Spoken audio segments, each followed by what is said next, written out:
sejam bem-vindos ao meu canal. Eu me chamo Ju e hoje eu vou fazer uma coisa um pouco diferente, uma coisa que eu não costumo fazer, que é meio que falar sobre o final de determinada coisa, tentando clarear a mente de quem assistiu. Eu não gosto de dizer que é final explicado, porque eu não curto muito esse termo de final explicado, porque eu acho que cada um tem que ter a sua visão de determinada coisa, e eu acho que, sei lá, pra mim seria muita soberba minha querer fazer com que você pense que o final é exatamente aquilo que eu acho que é. Então, eu venho trazer pra vocês hoje meio que um paralelo entre o final de Defending Jacob da série e do livro. Bora lá? Antes de mais nada, deixa seu like aqui no vídeo e se inscreve no canal. No cantinho aqui do vídeo tem uma marca d'água, é só clicar pra se inscrever. Aproveita, ativa as notificações para que você fique ligado em tudo que eu tô falando por aqui e não perca nada do que eu solto diariamente aqui no canal. E antes de eu começar a falar um pouquinho sobre Defending Jacob, é necessário que vocês saibam que essa série é uma série original do Apple TV+. Ela tem 8 episódios, né? E recentemente, essa semana, foi ao ar o último episódio dessa jornada, né? E aqui no Brasil ela se chama Em Defesa de Jacob e se baseia num livro com o mesmo nome de William Lunday. Aqui no canal eu já fiz um vídeo das primeiras impressões sobre essa série, né? E ela acompanha a família Barber, onde tem o Andy, que é o pai, representado pelo Chris Evans. A gente tem o Jacob, que é o Jaden Martell, de It. E a gente tem a Laurie, que é a Michelle Dockery, o nome dela. Então a gente tem essa família, teoricamente família de margarina, né? Aquela família perfeita. E que do nada vê a vida deles assim virada de cabeça para baixo, porque um amigo de classe do Jacob é assassinado perto da casa dele, num bosque, tipo quadras da casa dele. E todos os indícios levam a crer que quem matou o tal do Ben, que é esse colega de classe do Jacob, foi o Jacob, né? Então, tem uma digital na roupa do garoto, tem uma faca, né? Que é considerada a arma do crime que sumiu, né? E aí vocês precisam ver a série para entender mais ou menos por que sumiu. E durante todos os episódios a gente se encaminha para esse caminho, para tentar desvendar, putz, é Jacob culpado, não é o Jacob culpado? E a gente vê ali o Andy acobertando várias coisas, inclusive a gente descobre que o pai dele é um presidiário, né? Ele tá em prisão perpétua porque ele cometeu um assassinato também. Então aí começa a se analisar um tal de gene assassino para saber se o Jacob tem tendência, porque isso pode ser usado contra ele no tribunal. Então tem uma série de desenrolos ao longo desses episódios. E aí, no 7º episódio, a gente tem uma reviravolta. Primeira coisa é que no 7º episódio, a gente acaba se deparando com um texto que o Jacob publicou na internet e que esse texto claramente coloca ele como o acusado, porque ele retrata ali com riqueza de detalhes um assassinato, assim como aconteceu com o Ben. Então, a mãe dele, ela fica louca por aquilo e ela tem certeza que foi ele o culpado do crime. Só que no fim desse mesmo episódio, a gente descobre que o Leonard Peck, Leonard, deixa eu lembrar aqui o sobrenome dele que eu anotei, gente. Eu não vou lembrar. É Leonard alguma coisa, tá? A gente descobre que o Leonard Petz, que era um dos principais suspeitos, só que acabou sendo descartado, e que o Andy tinha certeza que ele era o culpado, acaba sendo encontrado morto, ou seja, ele se suicidou, na teoria, e deixou uma carta dizendo que ele era o culpado. isso acaba inocentando o Jacob, né? E aí a gente acaba o 7º episódio vendo isso e eu, putz, cara... Porque eu tava a série toda achando que era o Jacob, tá? Guarda isso aqui pra você. E aí chegou o 8º episódio e a gente se depara com... Nossa, gente, sério, o 8º episódio é um tiro. E é a partir dele que eu vou começar a falar. E aí no 8º episódio a família tá, né, tentando voltar à normalidade depois de descobrir que Jacob era inocente, na teoria. E... o Andy, ele fica com aquela pulga atrás da orelha, né? Putz, será que o Jacob é mesmo inocente ou não? E aí ele procura o pai dele na cadeia. Então, entre linhas, o pai dele conta que, na real, ele pediu para um amigo dele, que tava há um tempo já rondando a casa lá da família. Ele conta que pediu para esse amigo meio que fazer com que o Leonard mentisse a autoria do crime e, enfim, e matou ele em seguida, fazendo com que as pessoas pensassem que aquilo ali tinha sido um suicídio. E a gente encaminha, isso é mais ou menos no início do episódio. Então a gente fica praticamente o episódio todo já com essa pulga atrás da orelha na história. E a gente vê o Andy, que é o pai, ele tá muito desconfortável com essa situação. E o que a família faz?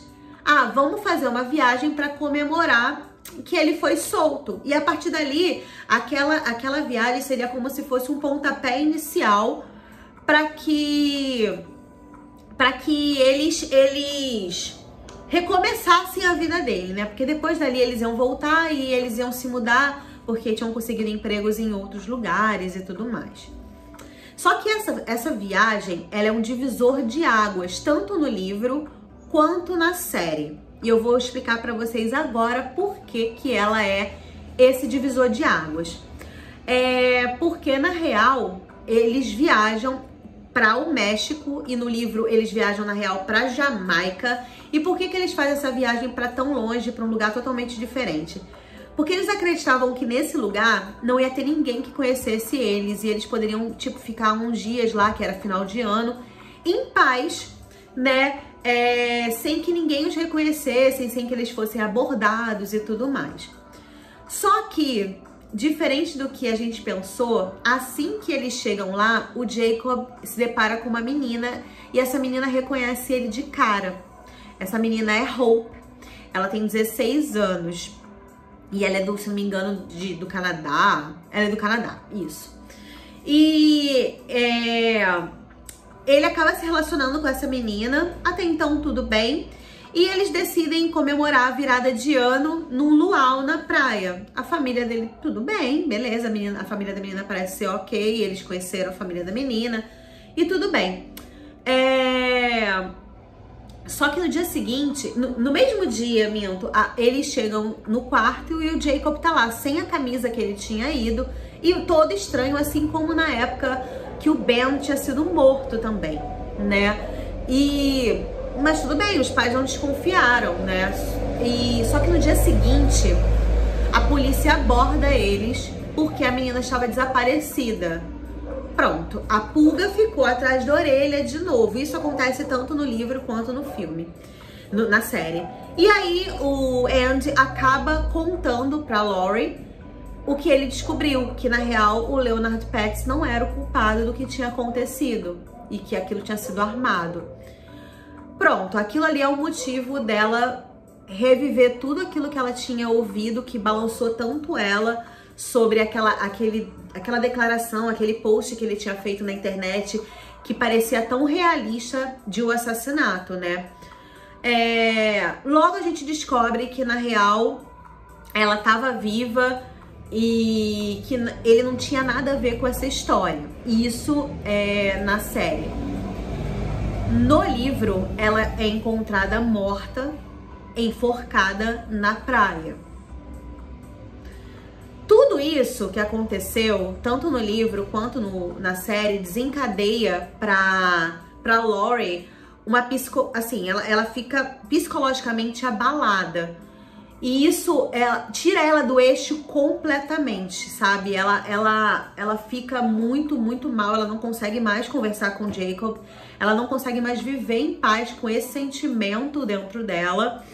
E isso pro convívio familiar é muito ruim, porque o Andy acaba também criando uma certa rejeição com o Jacob.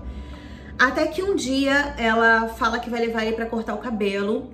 E nesse cortar cabelo,